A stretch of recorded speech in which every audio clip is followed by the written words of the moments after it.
Nimaga men yomon narsani eshityapman? Demak, men kimnidir yomonlayapman. Nima uchun men g'iybatni eshityapman? Demak, men kimnidir g'iybat qilyapman. Nima uchun meni yomonlashyapti? Demak, men kimnidir yomonlayapman. Nima uchun meni chegaramni bosib o'tishyapti? Demak, men kimnidir chegarasini bosib o'tyapman.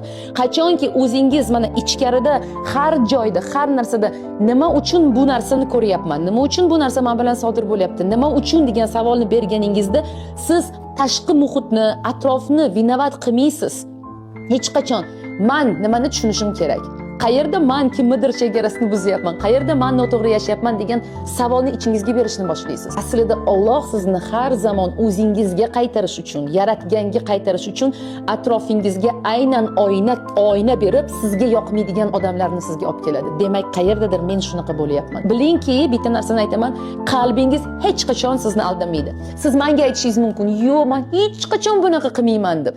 O'rtog'ingizga, dugonangizga aytishingiz mumkin, lekin qalbingizga emas. Chunki qalbingiz juda yaxshi biladi qachon kimni xafa qilganingizni, kimnidir chegarasini bosib o'tganingizni, kimni kayfiyatini buzganingizni juda yaxshi biladi.